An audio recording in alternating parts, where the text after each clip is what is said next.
Assalamualaikum warahmatullahi wabarakatuh. Hai semuanya, apa kabar? Semoga baik-baik saja ya. Walaupun masih di masa pandemi ini, PSBB masih dilanjutkan. Saya harap kalian semua dalam keadaan yang baik-baik saja. Kalau bisa, yuk kita ingatkan kawan-kawan kita untuk mematuhi menjalankan protokol kesehatan. Karena korbannya bukan kita aja, dan korbannya masih ada. Saya harap kita bisa melewati masa pandemi ini ya.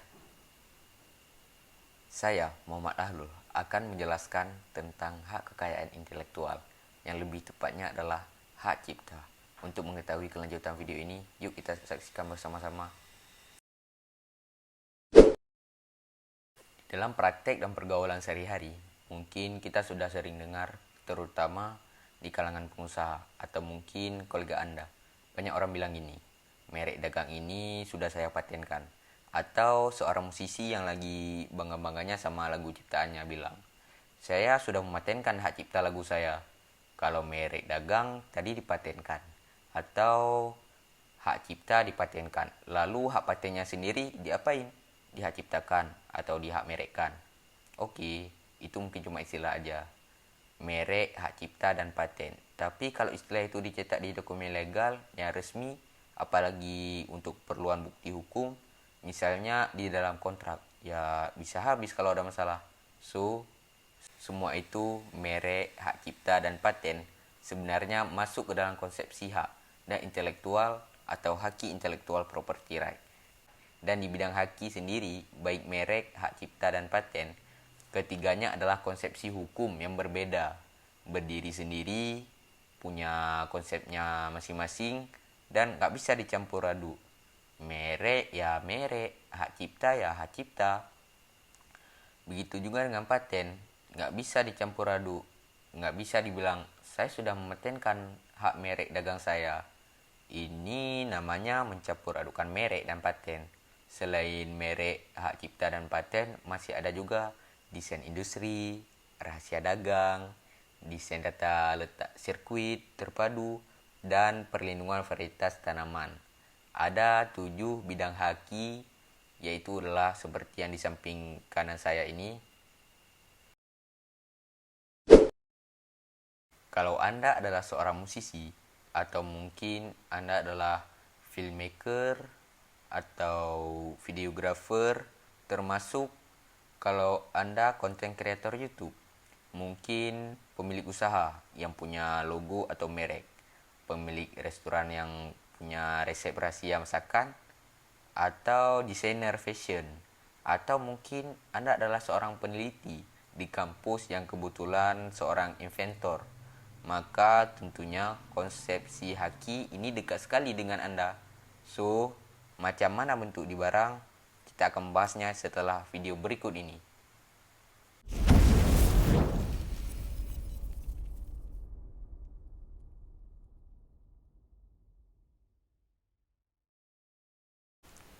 Hak kekayaan intelektual atau haki adalah hak kekayaan dalam bentuk yang tidak berwujud atau istilahnya intangible asset, punya nilai ekonomis tapi nggak berwujud fisik. Haki adalah aset intangible karena bentuknya merupakan ciptaan atau invensi dari hasil olah pikir atau kreativitas manusia, yang dia bisa masuk ke bidang seni sastra, ilmu pengetahuan, termasuk teknologi. Dari ketujuh haki tersebut, saya akan menjelaskan. Lebih tepatnya adalah hak cipta. Dari sekian banyaknya kasus pelanggaran hak cipta, banyak diantaranya hanya disebabkan oleh rasa malas atau kurangnya pengetahuan, terutama di sektor IKM. Apa jadinya jika tiba-tiba produk karya kita diakui oleh orang lain dan mereka dengan segera mendaftarkan hak cipta produk tersebut atas namanya sendiri? Halo teman-teman, apabila teman-teman memiliki sebuah produk hasil karya sendiri, mengingat banyaknya kasus pelanggaran hak cipta, ada baiknya terlebih dahulu teman-teman mendaftarkan hak cipta hasil karya tersebut agar orang lain tidak dapat mengakui produk tersebut sebagai miliknya. Sebelumnya, kita simak dulu kasus berikut ini.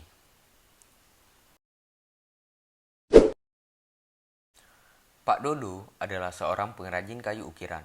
Setelah sekian lama, ia akhirnya menyelesaikan desain ukiran kursi terbarunya yang unik. Dan ia bangga akan karyanya itu. Pak Dodo memiliki pesaing bernama Pak Anto, yang juga seorang pengrajin kayu ukiran. Ia mengetahui desain motif terbaru dari Pak Dodo dan berusaha menirunya tanpa diketahui oleh Pak Dodo. Pak Anton diam-diam menjual kursi dengan desain ukiran yang sama persis. Dan ternyata produk itu sangat diminati. Hingga Pak Anton kebanjiran pesanan.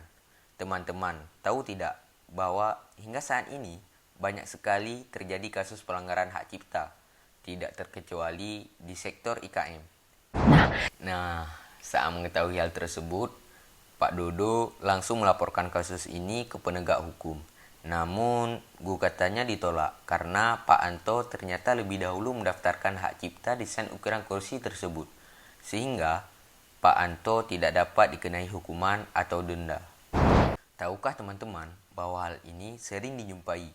Berdasarkan kasus tersebut, teman-teman dapat mengambil pelajaran bahwa banyak pelanggaran hak cipta terjadi hanya disebabkan oleh kurangnya pengetahuan atau bahkan rasa malas, sehingga pencipta tidak segera mendaftarkan karyanya ke pemerintahan melalui Direktorat Jenderal Kekayaan Intelektual.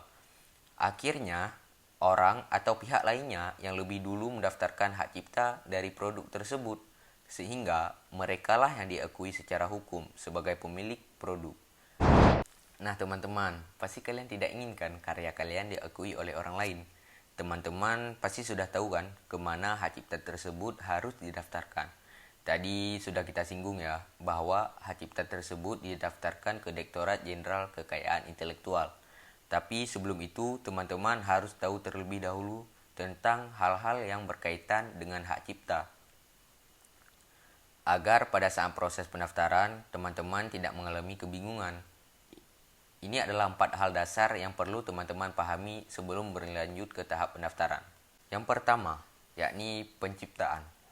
Berdasarkan Undang-Undang Nomor 28 Tahun 2014, arti pencipta adalah seseorang atau beberapa orang yang secara sendiri-sendiri atau bersama-sama menghasilkan suatu ciptaan yang bersifat khas dan pribadi berdasarkan hasil pemikiran, keterampilan, keahlian, atau imajinasi. Bisa pula orang yang merancang suatu ciptaan tetapi diwujudkan oleh orang lain di bawah pimpinan atau pengawasan orang yang merancang ciptaan tersebut. Orang yang membuat suatu karya cipta dalam hubungan kerja atau berdasarkan pesanan juga dapat dikatakan sebagai pencipta. Begitu pula badan hukum yang melakukan pengumuman serta pendistribusian atas hasil ciptaan yang berasal dari badan hukum itu sendiri. Dari 4 definisi tadi, dapat kita simpulkan bahwa pencipta adalah seseorang atau kelompok maupun badan hukum yang memiliki upaya dan bertindak dalam penciptaan suatu hasil karya. Berikutnya adalah ciptaan. Ciptaan adalah hasil setiap karya pencipta dalam bentuk yang khas dan menunjukkan keasliannya. Dalam lapangan ilmu pengetahuan seni dan sastra secara sederhana, kita bisa pahami bahwa ciptaan adalah bentuk akhir dari sebuah karya atau hasil karya itu sendiri. Masih ingat kasus di awal video? Mungkin teman-teman sudah dapat menebak bahwa Pak Dodo adalah pencipta yang sesungguhnya. Sedangkan ciptaannya adalah motif ukiran yang ada pada kursi Pak Dodo. Perlu teman-teman ketahui bahwa pemerintah melindungi ciptaan dengan memberikan kebijakan hak cipta. Nah, hal dasar ketiga yang juga perlu teman-teman ketahui adalah arti dari hak cipta itu sendiri. Menurut Undang-Undang Nomor 28 Tahun 2014, hak cipta adalah hak eksklusif bagi pencipta atau penerima hak untuk mengumumkan atau memperbanyak ciptaannya atau memberikan izin untuk itu dengan tidak mengurangi pembatasan-pembatasan. Menurut peraturan perundang-undangan yang berlaku, maksudnya pihak yang memiliki hak cipta secara hukum diperbolehkan untuk mengumumkan dan memperbanyak hasil ciptaannya. Selanjutnya, yang terakhir yang juga diatur dalam undang-undang, yakni adalah pemegang hak cipta.